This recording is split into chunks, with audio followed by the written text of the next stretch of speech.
কুরআন পড়ে আমল করো জীবন গড়ার তরে, আধার কেটে উষার আলো আসবে নতুন করে।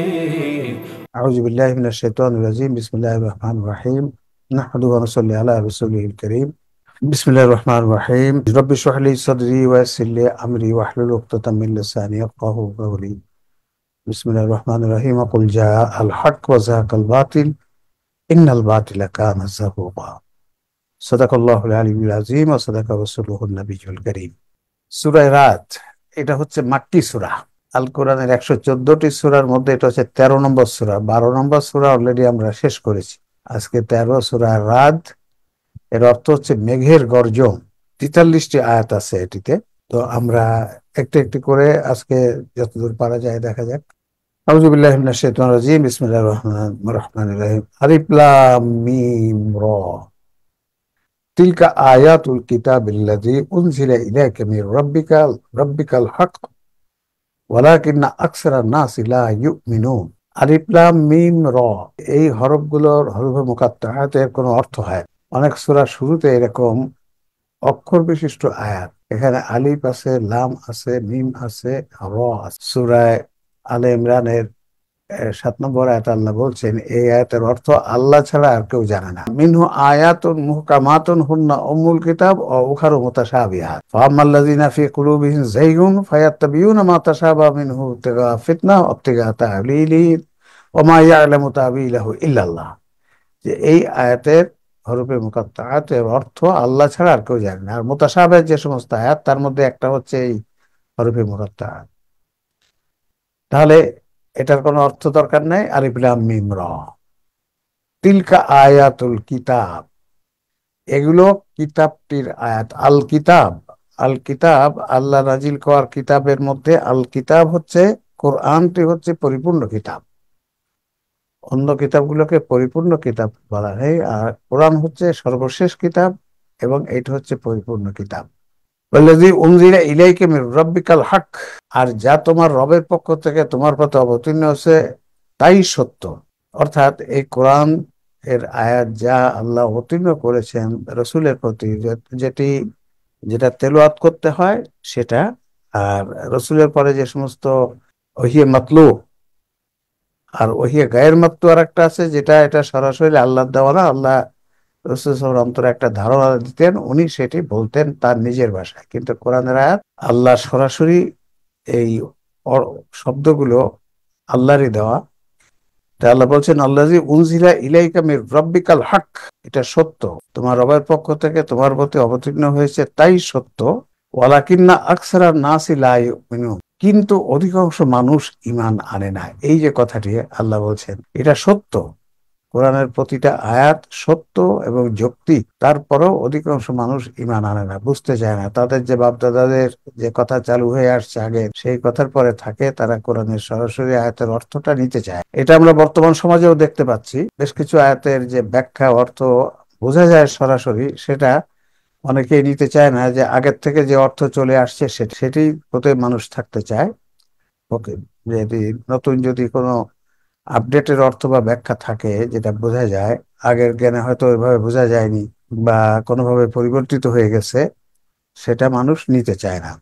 সেটা আল্লাহ বললেন যে এটা সত্য, কিন্তু অধিকাংশ মানুষ, ঈমানের অর্থ হচ্ছে আমরা জানি জ্ঞান যোগ বিশ্বাস, কোরআনের আয়াতের জ্ঞান এবং তার বিশ্বাস। এরপরে যদি আমরা 2 নম্বর আয়াতটি দেখি কি বলছে সেখানে, আল্লাহুল্লাযী রাফা'আস সামাওয়াতি বিগাইরি আমাদিন তারাওহা সুম্মা ইসতাওয়া আলাল আরশি ওয়া সাখখারা আশ-শামসা ওয়াল কামারা কুল্লুন ইয়াজরি লিআজালিন মুসাম্মা ইউদাব্বিরুল আমরা ইউফাসসিলুল আয়াতি লাআল্লাকুম বিলিকাই রাব্বিকুম তুকিনুন। আল্লাহ বলছেন আল্লাহুল্লাযী রাফা'আস সামাওয়াতি বিগাইরি আমাদিন তারাওহা, আল্লাহ যিনি কোনো খুঁটি ছাড়াই আকাশমণ্ডলকে উপরে স্থাপন করেছেন যা তোমরা দেখতে পাও। আমরা দেখতে পাচ্ছি আকাশটা উপরে, যে এর কোনো খুঁটি নাই, আকাশ উপরে, সেটাই বলছে যার কোনো খুঁটি নেই তোমরা সেটা দেখতে পাও। সুম্মা ইসতাওয়া আলাল আরশি ওয়া সাখখারা আশ-শামসা ওয়াল কামার, এরপর তিনি আরশে আজিমে সমাসীন হলেন এবং সূর্য চন্দ্রকে অধীন করে দিলেন। অধীন করে দিলেন, কিসের অধীন করে দিলেন?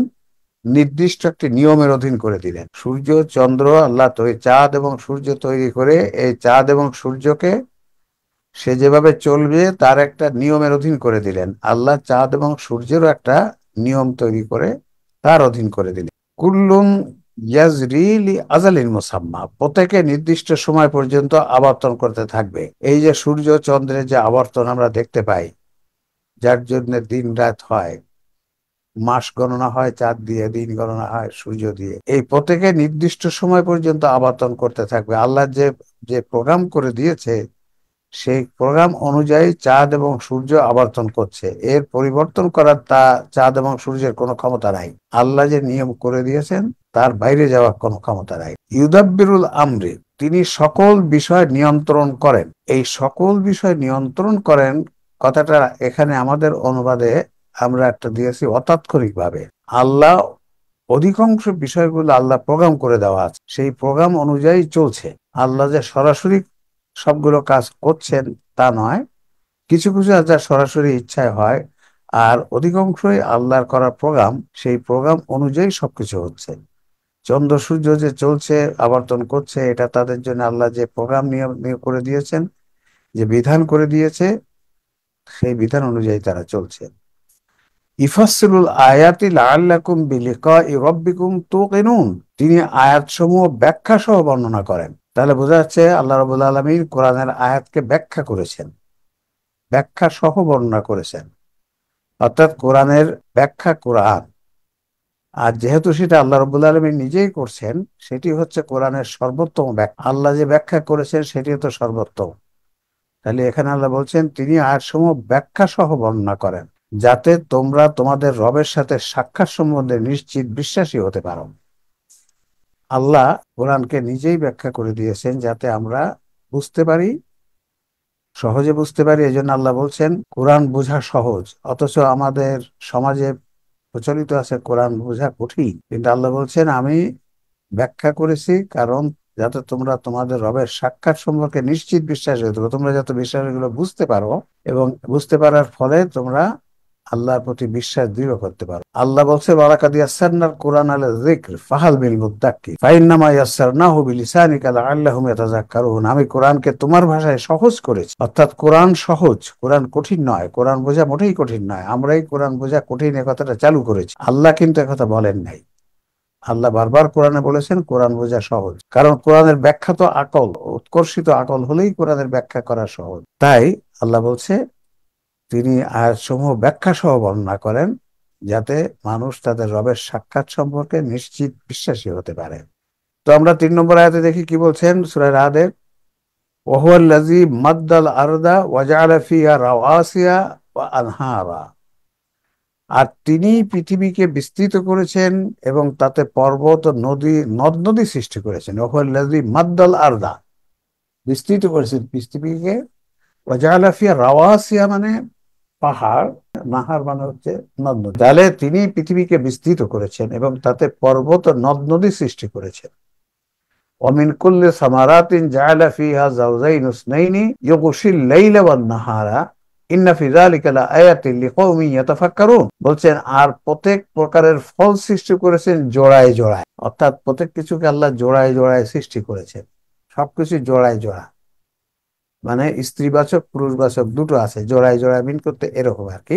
অনুপরমাণুর মধ্যে পজিটিভ নেগেটিভ করে রেখেছেন, আর অন্য সব ইয়েতে যেমন স্ত্রীবাচক আর পুরুষবাচক। ইউকশির লাইলা ওয়ান নাহার, তিনি দিনকে রাত দিয়ে আচ্ছাদিত করেন, দিনকে রাত দিয়ে আচ্ছাদিত করেন তাৎক্ষণিক ভাবে নয়, আল্লাহ অতাৎক্ষণিক ভাবে, আল্লাহর তৈরি প্রোগ্রাম অনুযায়ী দিন রাত হয়।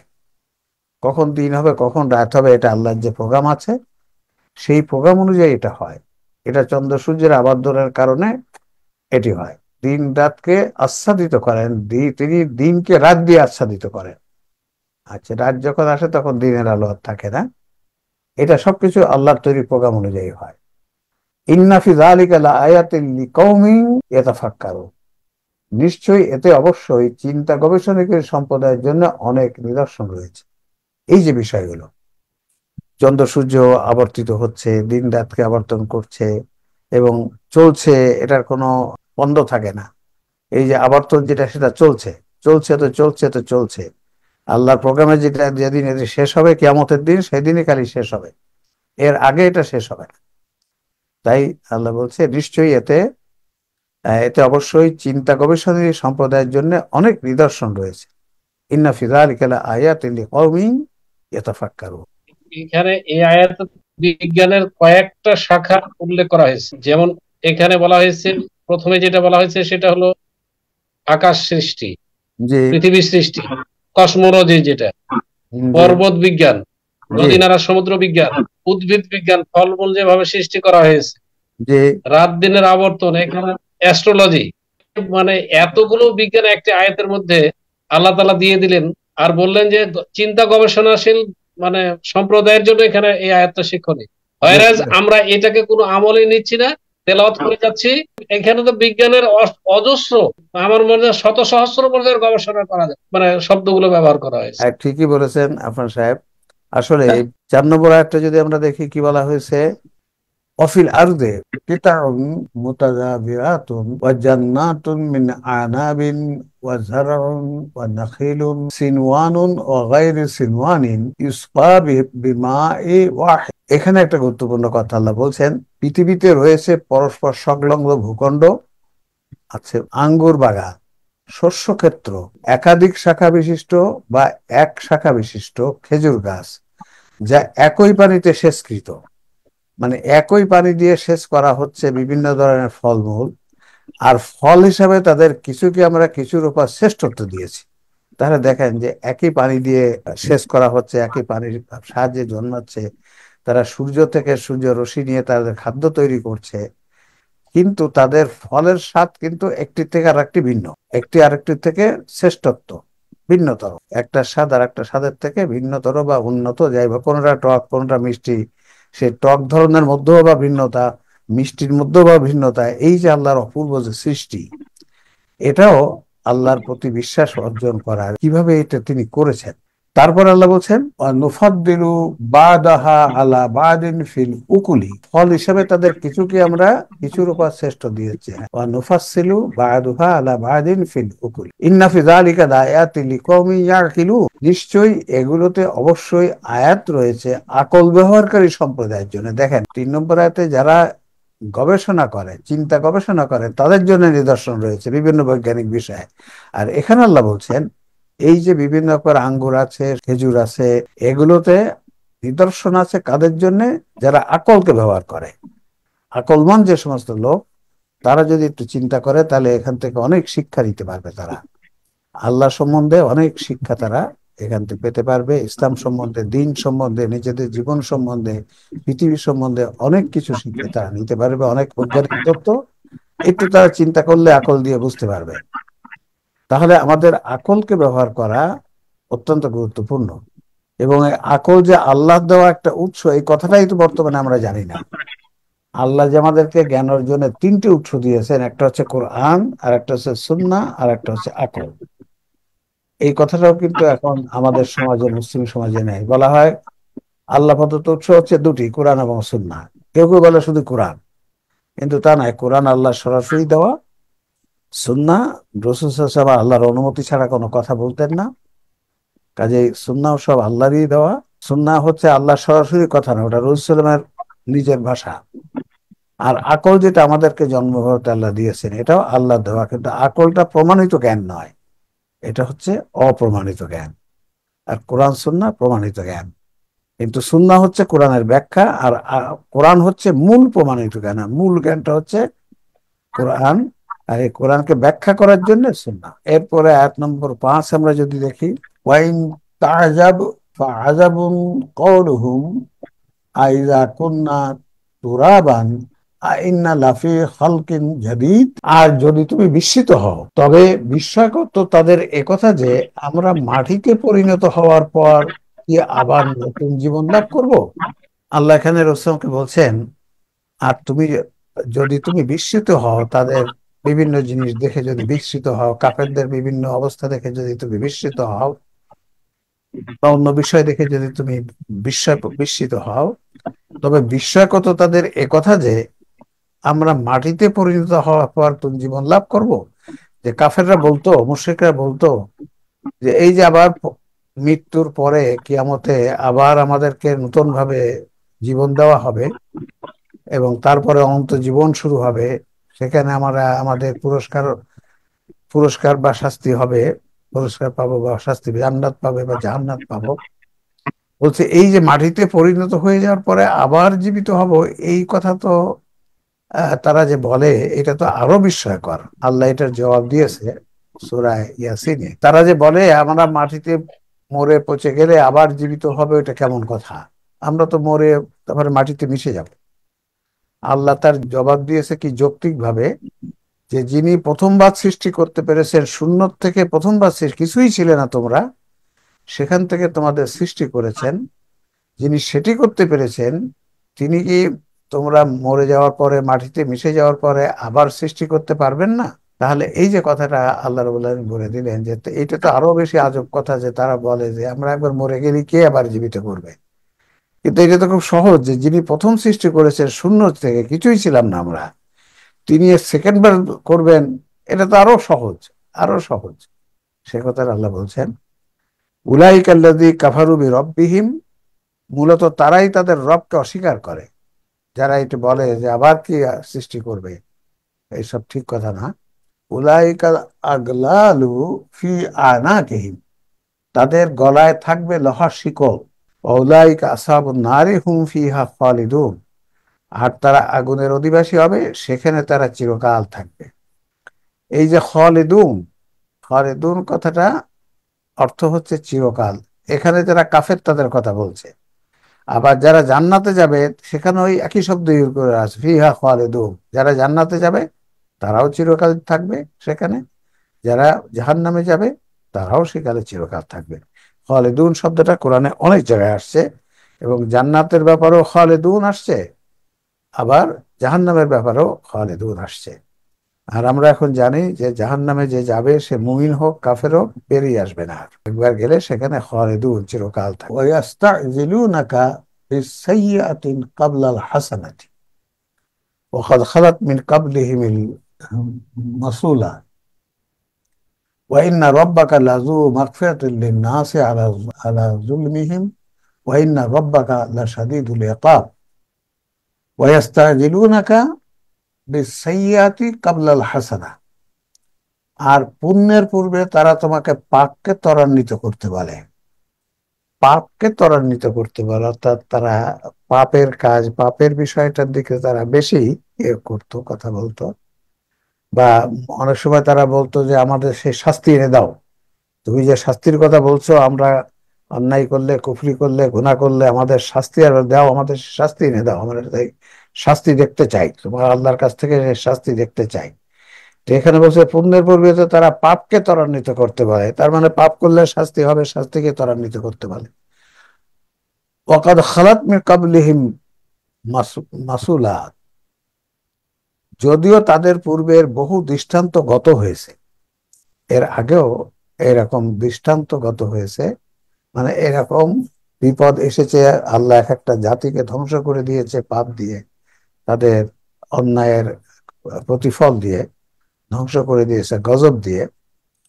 ওয়া ইন্না রব্বাকা, আর তোমার রব নিশ্চয়ই মানুষের প্রতি ক্ষমাশীল তাদের অন্যায় আচরণ সত্ত্বেও। এখানে আল্লাহ বললেন যে অন্যায় আচরণ মানুষ করে, যে গুনাহ মানুষ করে, তাতে তো মানব সভ্যতা থেকে অনেক জাতিকে ধ্বংস করে দেওয়ার কথা, ধ্বংস করে দেওয়ার কথা, কিন্তু তারপরে আল্লাহ সবাইকে সেভাবে শাস্তি দেন না, ধ্বংস করে দেন নাই, কারণ আল্লাহ ক্ষমা করে দেন দুনিয়াতে। আল্লাহ অনেক জাতি, অনেককে যা যে গুনাহ আমরা করি, যে অন্যায় মানুষ করে, তাতে আল্লাহর গজব আসার কথা, কিন্তু আল্লাহ অনেক কিছুকে ক্ষমা করে দেন, যে ওইভাবে দুনিয়াতে সেই গজব আল্লাহ দেন না। ওয়া ইন্না রাব্বাকা শাদীদুল ইকাব, তোমার রব নিশ্চয়ই কঠোর শাস্তিদাতা। এই কথা আমাদের মনে রাখতে হবে। আল্লাহ কিন্তু খালি রহমানুর রহিম না, রহমানুর রহিম তিনি আছেন, সাথে সাথে তিনি কঠোর শাস্তিদাতা, দৃষ্টান্তমূলক শাস্তিদাতা। কারণ দৃষ্টান্তমূলক শাস্তি না দিলে মানুষ অন্যায় থেকে দূরে থাকে না। সেই জন্য আল্লাহ যেমন রহমানুর রহিম, তেমন তিনি আবার শাদীদুল ইকাব, কঠোর শাস্তিদাতা। এই দুটোই আমাদের মনে জাব্বার, রাখতে জাব্বার এবং কাহার। ইয়েস, জব্বার এবং কাহার, জি, দুটি জিনিস খালি আমরা যদি মনে রাখি, খালি উনি সব থেকে দয়ালু, সবকিছু ক্ষমা করে দিবেন, লা গফুরুর রহিম, সেটা যেমন ঠিক, উনি গফুরুর রহিম, কিন্তু তিনি আবার শাদীদুল ইকাব, কাহার, তিনি অত্যন্ত কঠোর শাস্তিদাতা। সে কথাটাও আমাদের মনে রাখতে হবে, কারণ আল্লাহ শাস্তি দেওয়ার এই যে বিধান, শাস্তি দেওয়ার বিধানটা রেখেছেন আল্লাহ যাতে দুনিয়ার মানুষ অন্যায় না করে, যাতে দুনিয়ার জীবনটা, আল্লাহ আমাদেরকে শ্রেষ্ঠ করে তার খলিফা হিসেবে দুনিয়া পাঠিয়েছেন, যাতে দুনিয়াটায় মানুষ শান্তিতে বসবাস করতে পারে। সেই জন্যে অশান্তি যারা করবে, অন্যায় যারা করবে, তাদেরকে দৃষ্টান্তমূলক শাস্তি, এবং আল্লাহ রাব্বুল আলামিন সেই শাস্তি দিতে বলেছেন দুনিয়ার অপরাধের জন্য। দুনিয়ায় যদি কেউ অপরাধ করে, কঠিন অপরাধ করে, তাদের শাস্তি দিতে বলেছেন জনসমক্ষে, যাতে মানুষ দেখে সেখান থেকে যারা অপরাধী, সমাজের অপরাধ প্রবণ যেসব লোক আছে, তারা ভীত হয়। সেই জন্য আল্লাহ দুটি কথা, যেমন তিনি রহমানুর রাহিম, ঠিক তেমনই তিনি কঠোর শাস্তিদাতা, এই কথা আমাদের মনে করতে হবে, যে আল্লাহ আমাদের সব গুনাহ মাফ করে দিবেন, পরকালে সব মাফ করে দিবেন, জান্নাত থেকে, জাহান্নাম থেকে বের করে জান্নাতে নিয়ে আসবেন সবাইকে। তাহলে তো মানুষ দুনিয়ায় অন্যায় করতেই থাকবে, যে একদিন তো বেরিয়ে আসবোই। 7 নম্বর আয়াতে আল্লাহ বলছেন, ওয়ায়াকুলুল্লাযীনা কাফারু কাফারু লাউলা উনজিলা আলাইহি আয়াতুন মিন মিন মিন রাব্বিহিম ইন্নামা আনতা মুনজিরুন ওয়া লিকুল্লি কওমিন হাদ। আর যারা কুফরি করছে তারা বলে, তার রবের কাছ থেকে তার উপর কোনো নিদর্শন বা মুজিজা অবতীর্ণ হয় না কেন? এটা রাসূল সাল্লাল্লাহু আলাইহি ওয়াসাল্লামের ওই সময়কার মুশরিকরা বলতো, সে যদি নবী হবে তাহলে তার মুজিজা দেখায় না কেন, বিভিন্ন রকম অলৌকিক বিষয় দেখায় না কেন? অন্যান্য নবীদের তো মুজিজা ছিল, হ্যাঁ, ঈসা আলাইহিস সালাম, মুসা আলাইহিস সালাম, তাদের মুজিজা ছিল, মুসা আলাইহিস সালামের অনেক মুজিজা ছিল, কিন্তু তোমার তো এই নবী যে বলে সে যে নবী, তার তো কোনো মুজিজা দেখায় না কেন? আল্লাহর তরফ থেকে সে কেন কোনো মুজিজা দেখায় না, অলৌকিক কোনো ঘটনা এসব দেখায় না কেন? ইন্নামা আনতা মুনজিরুন, নিশ্চয়ই তুমি কেবল সতর্ককারী, এবং প্রত্যেক সম্প্রদায়ের জন্য আছে পথ প্রদর্শক। আল্লাহ এখানে বলছেন যে তুমি সতর্ককারী, আল্লাহ তোমাকে সতর্ককারী হিসাবে, কোরআনের ব্যাখ্যাকারী হিসাবে, মানুষকে সতর্ক করা হিসাবে পাঠিয়েছে, এবং প্রত্যেক সম্প্রদায়ের জন্য আছে পথ প্রদর্শক। পথ প্রদর্শক মানুষ পৃথিবীতে আসার পরে আল্লাহ রাব্বুল আলামিন সঠিক পথ প্রদর্শনের জন্য নবী রাসূলদের পাঠিয়েছেন। নবী রাসূলরা সঠিক পথ প্রদর্শন করেছেন। আর একজন নবী চলে যাওয়ার পরে আর একজন নবী আসার পরে, তারপরে নবীর উম্মতের মধ্যে যারা সেই নবীর সেই কিতাব এবং সুন্নাহর জ্ঞান রাখেন ভালো করে, তারা সেই পথটা দেখাতেন। তারপরে আবার নতুন রসুল আসতো বা নবী আসতো। কিন্তু কোরআন যার পরে অবতীর্ণ হয়েছে মুহাম্মদ রাসূলুল্লাহ সাল্লাল্লাহু আলাইহি ওয়াসাল্লাম, উনি চলে যাওয়ার পরে আর তো নবী আসবে না, কাজে সেই দায়িত্ব আমাদের পরে, এই ওয়ারাসাতুল আম্বিয়া, আর মানুষের পরে, যে মানুষ যেন কিয়ামত পর্যন্ত কোরআন হচ্ছে রাষ্ট্র কিতাব, এরপরে আর কিতাব নাই। কোরআন আসার পরে আগের কিতাবগুলো তো কিতাব হিসাবে বিশ্বাস করতে হবে, কিন্তু তার শরীয়ত মানা যাবে না। তাই আমাদেরকে রাসূল সাল্লাল্লাহু আলাইহি ওয়াসাল্লাম চলে যাওয়ার পরে উম্মতের লোকজনদেরকে কোরআনকে নিয়ে মানুষের কাছে যেতে হবে, ব্যাখ্যা করতে হবে, বোঝাতে হবে, দাওয়াত দিতে হবে, তার আমলের পথ আমলকে বুঝিয়ে দিতে হবে। এসব কাজগুলো খলিফা হিসাবে আমাদেরকে করতে হবে। আল্লাহর খলিফা রাসূল সাল্লাল্লাহু আলাইহি ওয়াসাল্লামের চলে যাওয়ার পরে কাজগুলো আমাদের পরে দায়িত্ব। ইন্নামা আনতা মুনজিরুন ওয়া লিকুল্লি কওমিন হাদ। আল্লাহু ইয়ালামু মা তাহমিলু কুল্লি উনসা ওয়া মা তাগীসুল আরহামু ওয়া মা তাজাদাদু। প্রত্যেক গর্ভবতী যা গর্ভে ধারণ করে এবং জরায়ুতে যা কমে ও বাড়ে, আল্লাহ তা সবই জানেন। এই যে আল্লাহ কিন্তু সব কিছু জানে, পৃথিবী কোথায় কি হচ্ছে, কি ঘটছে, কোথায় কি হচ্ছে, তার সব কিছু তার নলেজের মধ্যে। তাহলে এখানে বলছে প্রত্যেক গর্ভবতী যা গর্ভে ধারণ করে এবং জরায়ুতে যা কমে বা বাড়ে, তা সবই আল্লাহ জানেন। কি গর্ভধারণ করছে, সেটা ছেলে না মেয়ে না কি কি ধরনের, সেটা বাড়ছে কমছে, কোন স্টেজে কিরকম হচ্ছে, সবকিছু আল্লাহর নলেজ আছে। ওয়াকুল্লু শাইইন ইনদাহু বিমিকদার। আর তার কাছে থাকা উম্মুল কিতাবে প্রত্যেক বস্তুর জন্য নির্দিষ্ট প্রোগ্রাম সবিস্তার আছে, বিমিকদার। এই যে কথাটা, ওয়াকুল্লু শাইইন ইনদাহু বিমিকদার, তাহলে এইখানে মিকদার, মিকদার কথাটা আসছে কদর থেকে, কদর থেকে মিকদার। তাই তার কাছে প্রত্যেক বস্তুর জন্য সবিস্তারে আছে কি, কোনটা নির্দিষ্ট প্রোগ্রাম।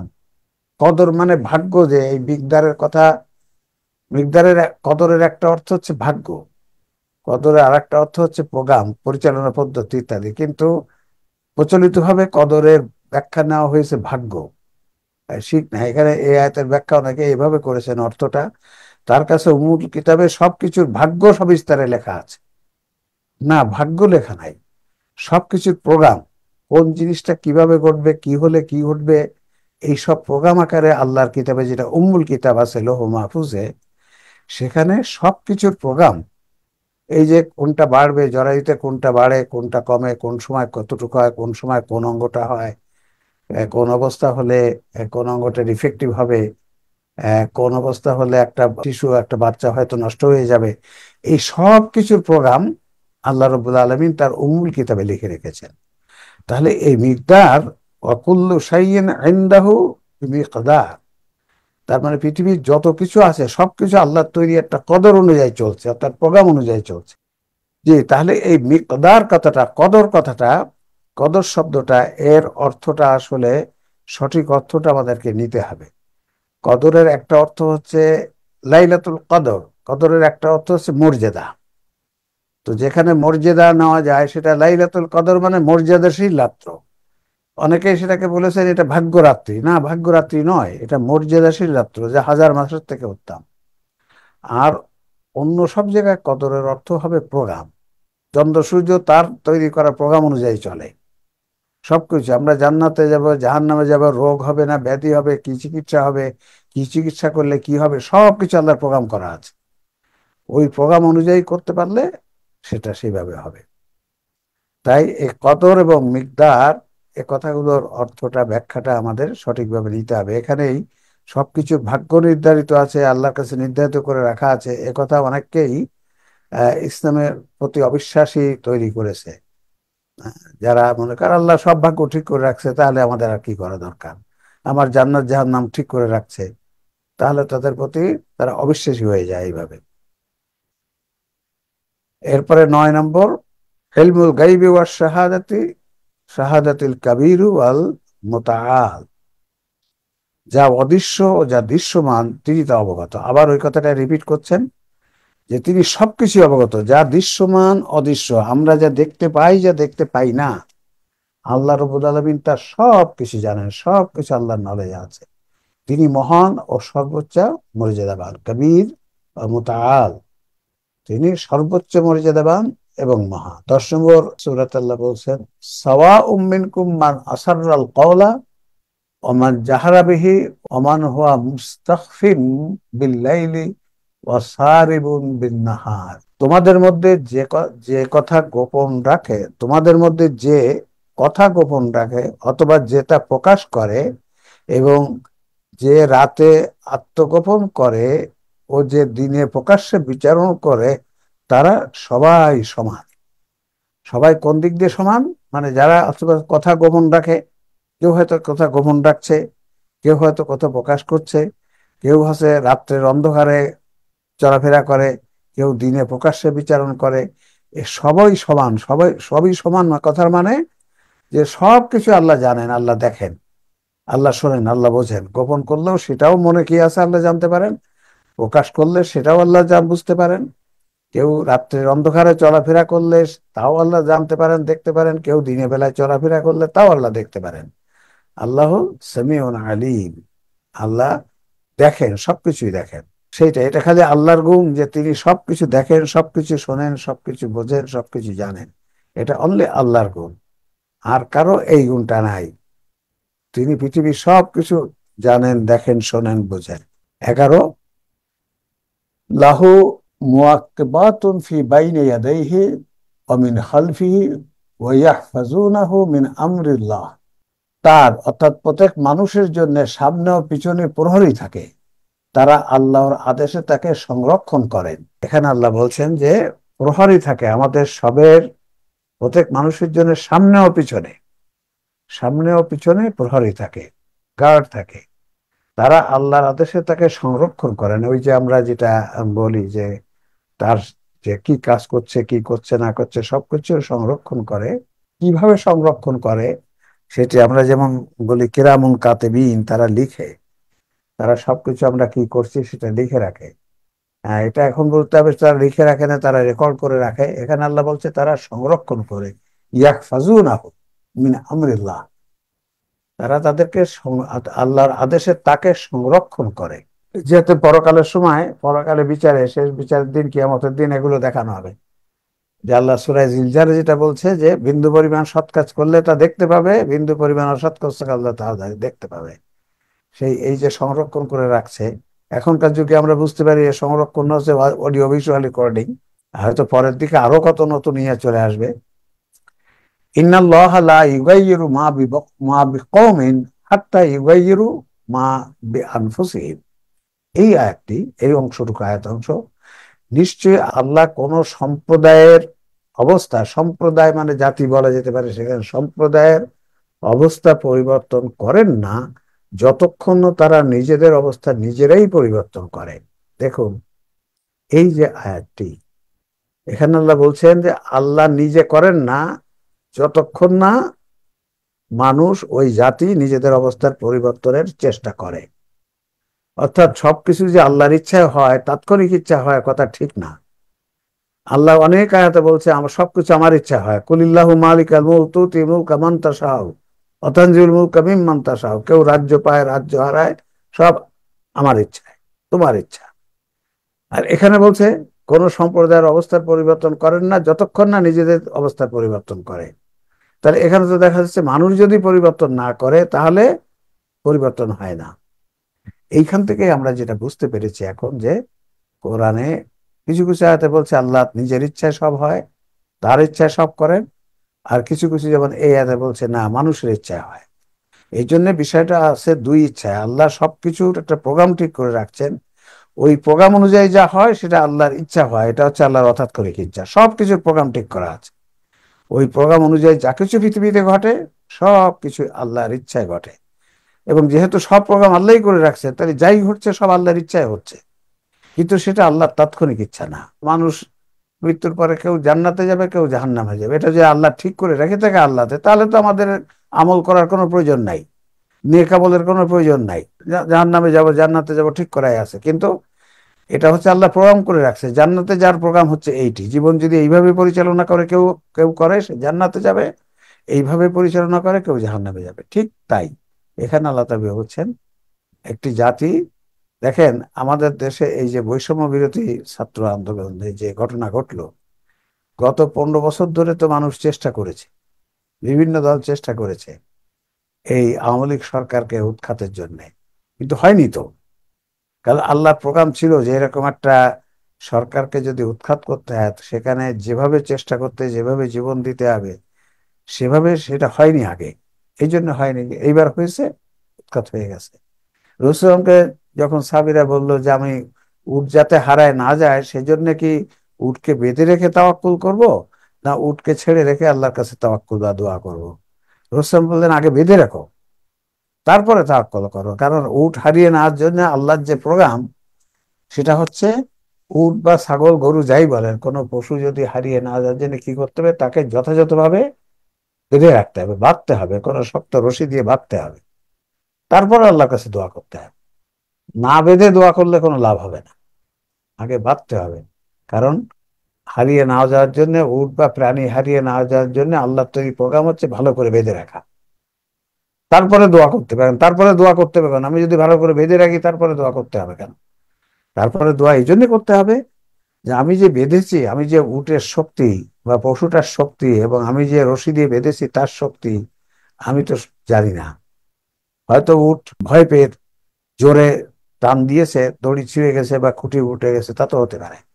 সেই জন্য আল্লাহর কাছে দোয়া করতে হবে। তাহলে এই আয়াতটি যেটা, নিশ্চয়ই আল্লাহ ইন্নাল্লাহা লা ইউগাইয়িরু মা বিকওমিন হাত্তা ইউগাইয়িরু মা বিআনফুসিহিম, নিশ্চয়ই আল্লাহ কোন সম্প্রদায়ের অবস্থা পরিবর্তন করেন না যতক্ষণ না তারা নিজেদের অবস্থা নিজেরাই পরিবর্তন করে, অর্থাৎ এই দুই ইচ্ছার মিলনে সব হয়। আল্লাহ পরিবর্তন করেন না, মানে আল্লাহ তৈরি প্রোগ্রাম অনুযায়ী পরিবর্তন হয় না। হয় কখন হয়? যখন মানুষ সেই প্রোগ্রাম অনুযায়ী চেষ্টা সাধনা করে। তো এই কথাটা এরকম জায়গায় আছে। আল্লাহ হ্যাঁ, তাআলার যে প্রোগ্রামের লাইন আপ ছিল যে এই 5ই আগস্টে 1500 লোক মারা যাবে, 1600 লোক, 25,000 লোক আহত হবে, জি এই টার্গেটে এই লাইন আপে যতক্ষণ পর্যন্ত মানুষ না গেছে ততক্ষণ পর্যন্ত পরিবর্তন আসে নাই জাতির প্রতি। জি তাই। এই লাইন আপ বা এই প্রোগ্রাম ছিল যে এইরকম ভাবে তোমাদেরকে চেষ্টা জি, করতে হবে, টান দিতে হবে, তাহলেই হ্যাঁ, এইরকম একটা সরকারকে এই তোমরা। লাইন আপটা আল্লাহর প্রোগ্রামের সঙ্গে মিলে গেছে। জি মানুষ জি চেষ্টা করতে কিন্তু ওই জায়গাতে পৌঁছছে। হ্যাঁ, জি ঠিক, ঠিক তাই। আল্লাহ অনেক জি, জায়গায় বলেছেন যে তোমাদের পরে যা বিপদ আপদ আসে তোমাদের নিজ হাতের অর্জন।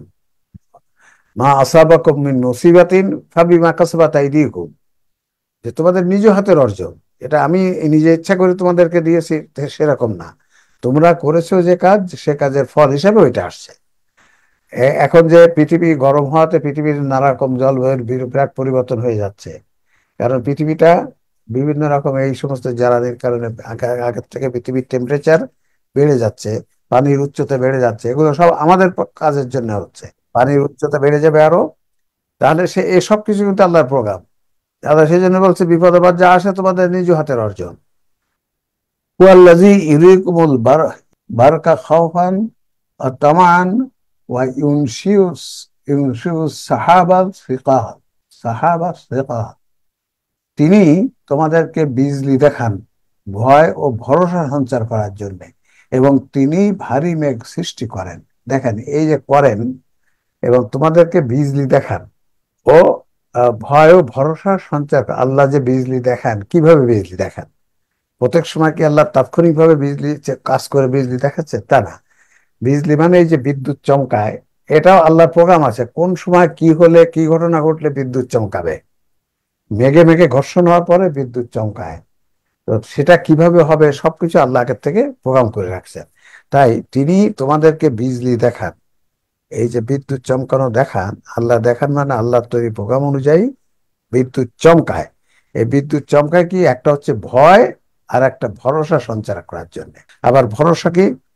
ভরসা কি যে বিদ্যুৎ চমকানো মানে বৃষ্টি হবে, বায়ু, পৃথিবীতে পানি আসবে, তার ফলে ফসল সৃষ্টি হবে, ফসল হবে, এটা একটা ভরসা, ভরসা সঞ্চার করার জন্য। এবং তিনি স্যার, ভারী স্যার, বিদ্যুৎ চমকালে কৃষিবিদরা বলেছে বিদ্যুৎ চমকালে সে বছর জমিনে ফসল বেশি হয়। এটা কৃষিবিদরা বলেছে, সাম্প্রতিক অনেক কৃষিবিদ বলেছে। তো এখান এখন থেকে আল্লাহ তাআলা যেহেতু বলছেন যে খাউফা ওয়া তামা, এই যে আশার সঞ্চার যেটা, এটা হয়তো এই ফসল বেশি পাবো, এটা আগাম একটা সুসংবাদ, তাই, এটা ঠিক হতে ঠিক পারে। বলেছেন, ঠিক বলেছেন। বিদ্যুৎ চমকানো মানেই তো, কেন জি স্যার, এখানে ফসল বেশি হয়? সম্পূর্ণ কথাটা হলো যে একবার একবার বিদ্যুৎ চমকালে জি যে নাইট্রিফিকেশন হয় মহাকাশে, জি এই নাইট্রিফিকেশনটা কয়েক লক্ষ টন, একবার বিদ্যুৎ চমকানোর জন্য কয়েক লক্ষ টন, আচ্ছা আচ্ছা। যেটা পরবর্তীতে নাইট্রোজেন আকারে পৃথিবীতে ফিরে আসে ফসলের এবং উদ্ভিদের জন্য। যেটা নাইট্রোজেন আমরা কৃত্রিম ভাবে ব্যবহার করি, সেটা অটোমেটিকলি পেয়ে যাই আমরা একবার বিদ্যুৎ চমকানোর কারণে। সায়েন্টিফিক আবিষ্কার কত চমৎকার! আল্লাহ যেখানে বলছেন তোমাদেরকে ভয় এবং ভরসা, এই যে নাইট্রিফিকেশন হয় তার জন্য নাইট্রোজেন আসে, ফসল সৃষ্টি তৈরি হচ্ছে, তাহলে বিদ্যুৎ দুটি কাজ করছে, ভয় দেখায় আবার ভরসা করে। এবং তিনি ভারী মেঘ সৃষ্টি করেন। ভারী মেঘ সৃষ্টি করেন মানে সেটা ভারী মেঘ হওয়ার জন্য বর্ষণ হয়, জি, যখন মেঘটা ভারী হয় তখন বৃষ্টি হয়, তখন বৃষ্টি হয়। মেঘ যখন ভারী হয়, ছোট ছোট কণা একসাথে, বাষ্পের ছোট ছোট কণা যুক্ত হয়ে যখন ভারী হয়, বড় হয়, তখনই বৃষ্টি হয়। তাহলে তিনি ভারী মেঘ সৃষ্টি করেন। এই যে কথাটা ভারী মেঘ, আমরা যখন হালকা মেঘ দেখি, তারপরে একটু ভারী হলে যখন কণাগুলো বড় হয় তখন মেঘটা দেখা যায় একটু কালো কালো হয়ে আসছে, এটা হচ্ছে ভারী মেঘ বলা হয়েছে। গভীর, আমাদের গভীর, আমরা বলি গভীর মেঘ হয়েছে, গভীর মেঘ হয়েছে, সেটা আল্লাহ এখানে বলছে ভারী মেঘ। হ্যাঁ, সিকাল। তাহলে চমৎকার, এখানে সবকিছু দেখেন। তাহলে দেখুন এই সবগুলো প্রোগ্রাম, এই ব্যাখ্যাগুলো, এইভাবে ব্যাখ্যাগুলো করতে গেলে যে কথাগুলো আপনারা বললেন আমরা বলছি, সব বিজ্ঞান না জানলে কিন্তু এগুলো বলা কঠিন, বলা কঠিন এখন। সেই জন্যে কোরআন বিজ্ঞানকে এত গুরুত্ব দিয়েছে। যেমন উলুল আলবাব এর কথা বলা হয়েছে, ইমানদার বিজ্ঞানী। আল্লাহ বিজ্ঞানকে এত গুরুত্ব দিয়েছে। এইসব আয়াতগুলো বুঝতে গেলে, এর প্রকৃত ব্যাখ্যা করতে গেলে অবশ্যই আমাদেরকে বিজ্ঞান সম্বন্ধে ধারণা থাকতে হবে। আমরা যদি এর পরের আয়াতটি যাই, 13 নম্বর আয়াত, আল্লাহ বলছেন ওয়ায়ুসাব্বিহুল রা'দু বিহামদিহি ওয়াল মালায়েকাতু মিন খিফাতিহি।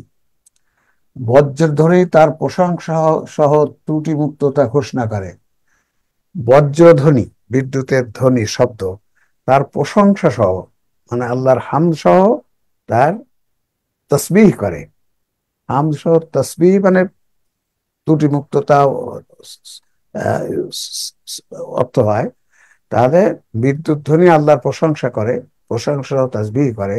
আল মালায়েকাতু মিন ইফাতিহি, এবং ফেরেশতারা তার ভয়ে, খিফা, খিফা মানে খৌফ থেকে খিফা, আর ফেরেশতারা তার ভয়ে তার ত্রুটি মুক্ততা ঘোষণা করে। ফেরেশতারাও আল্লাহর তাসবিহ করে, আল্লাহর ভয়ে আল্লাহর তাসবিহ করে। বজ্রধ্বনি প্রশংসা সহ, আল্লাহর প্রশংসা হামদ সহ তাসবিহ করে, আর ত্রুটি মুক্ততা ঘোষণা করে। আল্লাহ যে ত্রুটিহীন, আল্লাহ যে নির্ভুল। আর ফেরেশতারাও আল্লাহর ভয়ে এটা করে। আল মালাইকাতু মিন খিফাতি ওয়া ইউরসিলু সাওয়াইকা ফায়ুসিবু বিহা মান ইয়াশা। আর তিনি বজ্র প্রেরণ করেন এবং যাকে ইচ্ছা এ দিয়ে আঘাত করেন। দেখেন এখানেও বজ্র মানে বিদ্যুৎ প্রেরণ করেন এবং যাকে ইচ্ছা এ দিয়ে আঘাত করেন, মানে এখানেও ওই সব জায়গায় দেখেন এই ব্র্যাকেটে আমরা অতাৎক্ষণিক দিয়েছি। এই কথাগুলি খুবই দরকার। আল্লাহ কিন্তু তাৎক্ষণিক ইচ্ছা করে বিদ্যুৎ দিয়ে কাউকে আঘাত করে না। বিদ্যুতের আঘাতে কেউ মারা যায় না, তাৎক্ষণিক না, এটা সবকিছুই প্রোগ্রাম। সেই জন্য এখন বলা হয় যে বিদ্যুৎ চমকাতে লাগলে কোথায় থাকতে হবে, কোন জায়গায় থাকতে হবে, কোন জায়গায় থাকলে নিরাপদ, কোন অবস্থায় হলে বাঁচা যায়। তাই এখানে বলছেন তিনি বজ্র প্রেরণ করেন এবং যাকে ইচ্ছা এ দিয়ে আঘাত করেন। মানে বিদ্যুতের আঘাতে মৃত্যুবরণ করার যে আল্লাহর যে প্রোগ্রাম আছে, ওই প্রোগ্রাম অনুযায়ী অনেকে বিদ্যুতের আঘাতে মারা যায়, আবার অনেকে কিছু হচ্ছে না। ওয়াহুম ইউজাদিলুনা ফিল্লাহি ওয়া হুয়া শাদীদুল মিহাল। আর তারা আল্লাহ সম্বন্ধে বিতর্ক করে অথচ তিনি মহা শক্তিশালী। কাফেররা, মুশরিকরা আল্লাহ সম্বন্ধে বিতর্ক করে, আল্লাহ সম্বন্ধে নানা কথা বলে, কাফেররা নানা ধরনের বিতর্ক করে, অথচ তিনি মহাশক্তিশালী। আল্লাহ মহাশক্তিশালী। লাহু দাওয়াতুল হক, সঠিক ডাক তারই প্রাপ্য। এই ডাক, সঠিক ডাক, ডাক মানে কি? সঠিক আল্লাহর কাছে আল্লাহকে ডাকা। আল্লাহকে ডাকা মানে আল্লাহ তাসবিহ করা, আল্লাহর কাছে চাওয়া ইত্যাদি অনেক কিছুই, সবকিছু আল্লাহর ইবাদত। আল্লাহকে ডাকা মানে আল্লাহর ইবাদত করা। তাহলে সঠিক ডাক তারই প্রাপ্য। ইবাদত শুধু আল্লাহ, দাসত্ব শুধু আল্লাহরই প্রাপ্য, অন্য কোনো কারো দাসত্ব নয়। অন্য কোনো কারো মানে একেবারে দাসত্ব করা আল্লাহরই শুধু দাসত্ব করতে হবে। অন্য কারো ঠিক ওইভাবে দাসত্ব করা যাবে না, আল্লাহর অধীনে থেকে দাসত্ব করতে হবে। কিন্তু আল্লাহকে দাসত্ব করা, সেখানে একেবারে আল্লাহ যেভাবে বলেছে সেভাবেই দাসত্ব করতে হবে। ওয়াল্লাযীনা ইয়াদউনা মিন দুনিহি লা ইস্তাজিবুনা লাহুম বিশাই। তাকে ছাড়া অন্য যাদেরকে তারা ডাকে, তারা তাদের ডাকে কোনো সাড়া দেয় না। অর্থাৎ কাফেররা যে মূর্তিদের ডাকতো, মূর্তিদের ইবাদত করতো, মূর্তিদের কাছে চাইতো, লাত হুজ্জা এসব মূর্তিদের, ওদের ডাকে সাড়া দেওয়ার কোনো ক্ষমতা নেই। তারা তো মূর্তি, তারা কিভাবে সাড়া দিবে? অথচ আল্লাহকে ডাকলে আল্লাহ সাড়া দেন। আল্লাহ বলেছেন আমি তোমার অতি কাছে, তুমি আমাকে ডাকো, আমি তোমার ডাকে সাড়া দিব। সেই আল্লাহ এখানে বলছেন সঠিক ডাক তারই প্রাপ্য, আল্লাহরই প্রাপ্য, আল্লাহকেই ডাকতে হবে। ইল্লা কাবাসিতে কাফাইহি ইলাল মাই লিয়াবলুগা লিয়াবলুগা লিয়াবলুগা ফাহু ওমা হুয়া বিবালিগিহি। তাদের দৃষ্টান্ত সে ব্যক্তির মতো যে তার দুহাত পানির দিকে সম্প্রসারিত করে যাতে তার মুখে পানি পৌঁছে যায়, অথচ বাস্তবে পানি তার মুখে পৌঁছায় না। এটা আল্লাহ একটা উদাহরণ দিয়ে বোঝালেন যে যারা মূর্তিদের ডাকে, আল্লাহ ছাড়া অন্য কাউকে ডাকে কোনো কিছু পাওয়ার জন্যে, তাদের উদাহরণ দিচ্ছে সেই ব্যক্তির মতো যে তার দুহাত পানির দিকে সম্প্রসারিত করে, তার মুখে পানি পৌঁছে যায় কিন্তু তার মুখে কোনো পানি পৌঁছায় না। ডাকছে ওই মূর্তিদেরকে, কিন্তু সে ডাকে তারা কোনো সাড়া দিতে পারছে। ওমা দুআউল কাফিরিনা ইল্লা ফি দলাল, আর কাফেরদের আহ্বান কেবল লক্ষ্যভ্রষ্টই হয়ে থাকে। কাফেররা যে আহ্বান করে, দোয়া করে, তাদের যে সমস্ত মাবুদ তারা বানিয়েছে, বন্দেগী করে যাদের, সেটাই এখানে বলা হলো এভাবে। ওয়ালিল্লাহি ইয়াসজুদু মান ফিস সামাওয়াতি ওয়াল আরদি তাওয়ান ওয়া কারহা ওয়া জিলালুহুম বিল গুদুবি ওয়াল আসাল। আর আকাশসমূহ পৃথিবীতে যা কিছু আছে এবং তাদের ছায়াগুলো ইচ্ছায় এবং অনিচ্ছায় সকাল সন্ধ্যা আল্লাহর প্রতি সিজদা অবনত হয়। এই আয়াতটির কি অর্থ হতে পারে? এবার আপনারা কেউ একটু বলেন যে এই আয়াতটির কি ব্যাখ্যা হতে পারে। আর আকাশসমূহ পৃথিবীতে যা কিছু আছে এবং তাদের ছায়াগুলো ইচ্ছায় অথবা অনিচ্ছায় সকাল সন্ধ্যা আল্লাহর প্রতি সিজদা অবনত হয়। এই আল্লাহর প্রতি সিজদা অবনত হয় আকাশসমূহ পৃথিবীতে যা কিছু আছে এবং তাদের ছায়াগুলো। স্যার, এখানে সিজদা কথাটা মূল কথা। আমরা সিজদা বলতে যে অবনত মস্তকে হাঁটু গেড়ে সিজদা বলি, এটা কোরআনে কোথাও এইভাবে সিজদা আসেনি। সিজদা হলে আল্লাহ প্রোগ্রাম মতো যাকে যেভাবে বলা হয়েছে সেইভাবে সে তার দায়িত্ব পালন করবে। যেমন আন্নাজ মুশাজারু ইয়াসজুদান, সে তো হাঁটু গেড়ে সাজদা দেয় না, অর্থাৎ তার উপরে যে প্রোগ্রাম করা আছে সে অক্ষরে অক্ষরে সেটা পালন করবে।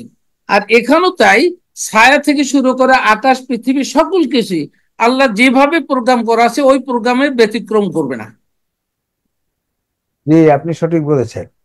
এই সিজদা মানে রুকু সিজদা আমরা যেভাবে সিজদা করি এই সিজদা না। এই সিজদা হচ্ছে আল্লাহর বিধান অনুযায়ী তারা চলে।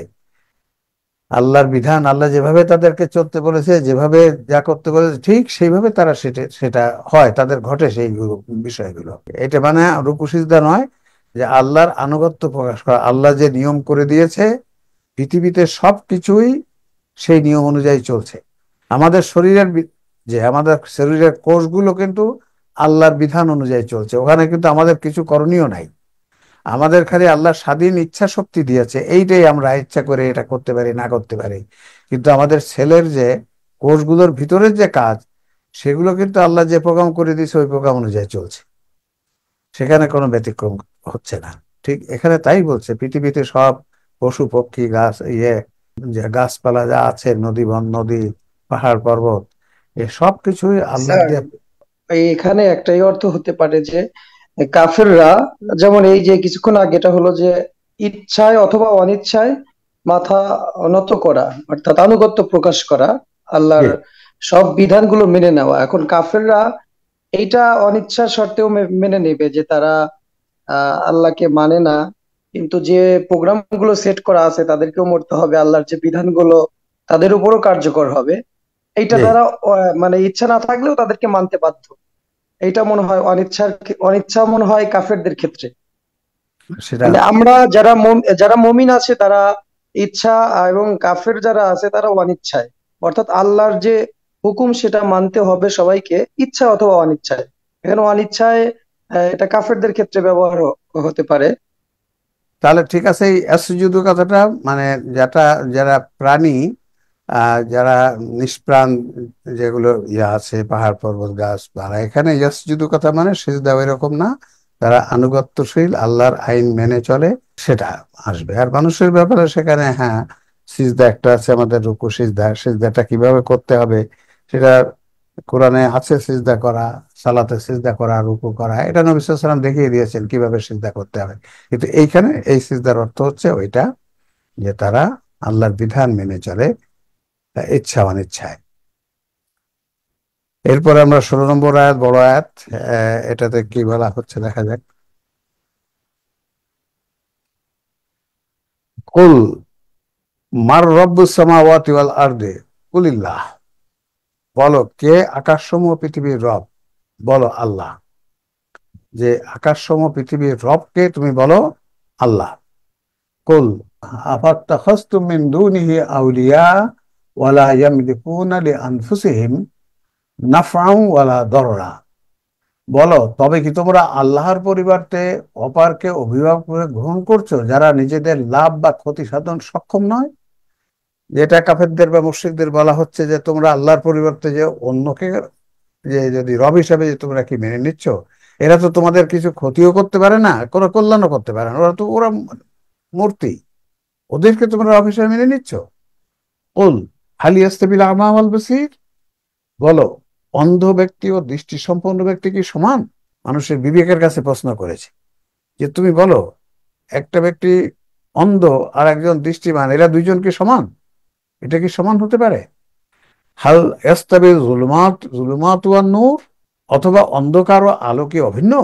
তুমি তাদেরকে জিজ্ঞাসা করো যে এই মূর্তি, আল্লাহর পরিবর্তে যাদেরকে তোমরা রব মেনে নিচ্ছ, ওই রব যিনি সবকিছু জানেন, সবকিছু দেখেন, সবকিছু শোনেন, সব ক্ষমতা রাখেন, তিনি আর এই মূর্তি যারা কোনো কিছু চলতে পারে না, নড়তে পারে না, দেখতে পারে না, কিছু করতে পারে না, তারা কি সমান? তোমরা তাদেরকে রব মেনে নিচ্ছ? আম জাআলুলিল্লাহি শুরাকা ফালাকু কাখালকিহিম ফাতাশাবাহাল হক ফাতাশাবাহাল খালকু আলাইহিম, তবে কি তারা আল্লাহর সাথে এমন কাউকে শরীক করেছে যারা আল্লাহর সৃষ্টি মতো কিছু সৃষ্টি করেছে, অতঃপর সে সৃষ্টি তাদের কাছে তার সৃষ্টির অনুরূপ মনে হয়েছে? যাদেরকে মেনে নিয়েছে তারা কি আল্লাহর সৃষ্টির মতো কোনো কিছু সৃষ্টি করেছে? আল্লাহ যেভাবে পৃথিবীতে অপূর্ব সব জিনিস সৃষ্টি করেছে, নানাবিধ সৃষ্টি করেছে, তারা কি যাদেরকে রব মেনে নিয়েছে কাফেররা মুশরিকরা, তাদের রব কি এরকম কিছু?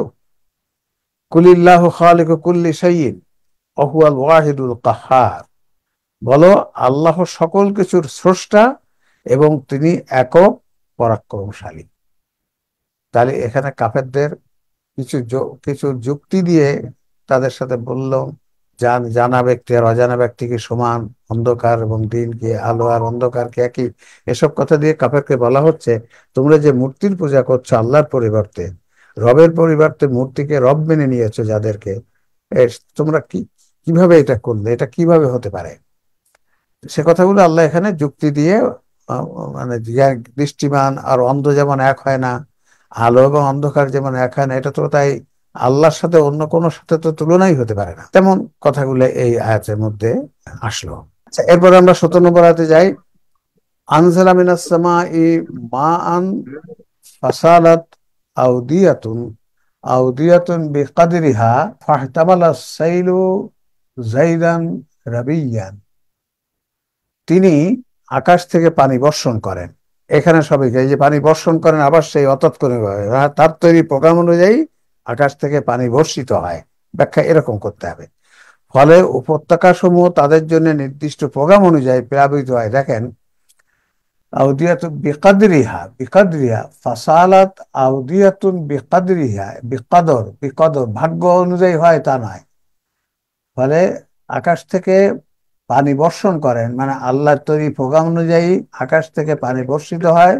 এরপর আল্লাহ বলছেন, ফলে উপত্যকার সময় তাদের জন্য নির্দিষ্ট প্রোগ্রাম অনুযায়ী প্লাবিত হয় এবং প্লাবন স্ফীত ফেনা বহন করে নিয়ে যায়। অমিম্মা ইউকিদুনা আলাইহি ফিন নারি তিগাই ওয়া হিলিয়াতিন আও মাতাইন জাবাদুম মিসলুহু, আবার অনুরূপ ফেনা হয় যখন মানুষ অলংকার ও তৈজসপত্র তৈরির উদ্দেশ্যে ধাতুকে আগুনে উত্তপ্ত করে। তাহলে প্রথমে বললেন আকাশ থেকে পানি বর্ষণ করেন, ফলে উপত্যকার সময় তাদের জন্য নির্দিষ্ট প্রোগ্রাম অনুযায়ী প্লাবিত হয়। পানি বর্ষণ হলে, বেশি পানি বর্ষণ হলে উপত্যকার সময় প্লাবিত হয় এবং প্লাবন স্ফীত ফেনা বহন করে, যখন যখন স্ফীত হয় তখন উপরে ফেনা হয়। আবার অনুরূপভাবে ফেনা কখন হয়? যখন অলংকার বা তৈজসপত্র তৈরির উদ্দেশ্যে ধাতুকে আগুনে উত্তপ্ত করে তখন। কাযালিকা ইয়াযরিবুল্লাহুল হাক্কু আল বাতিল, এভাবে আল্লাহ সত্য মিথ্যার বর্ণনা দিয়ে থাকেন। আল্লাহ এই সমস্ত উদাহরণ দিয়ে সত্য মিথ্যার বর্ণনা দিচ্ছেন। অতঃপর যা ফেনা তা শুকিয়ে যায়, ফেনা তো শুকিয়ে যায়, ফেনা তো চলে যায়, আর যা মানুষের উপকারে আসে তা জমিতে থেকে যায়।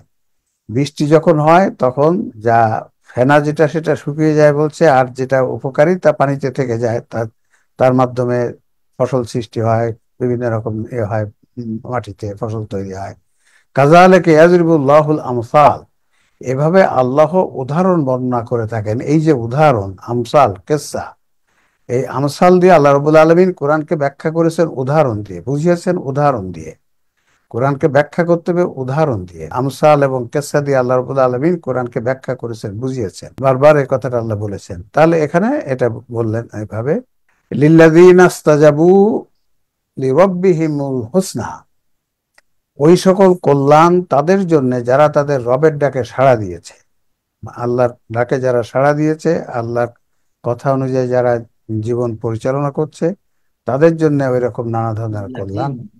আল্লাযীনা লাম ইয়াস্তাজিবু লাহু আন্না লাহু মা ফিল আরদি জামিয়ান ওয়া মিসলাহু মাহু লা আবতাদাউ বিহি, আর যারা তার ডাকে সাড়া দেয়নি, পৃথিবীতে যা কিছু আছে তার সবই যদি তাদের থাকে এবং তার সাথে আরো সমপরিমাণ থাকে, তবে তারা তার বিনিময়ে মুক্তি পেতে চাইবে।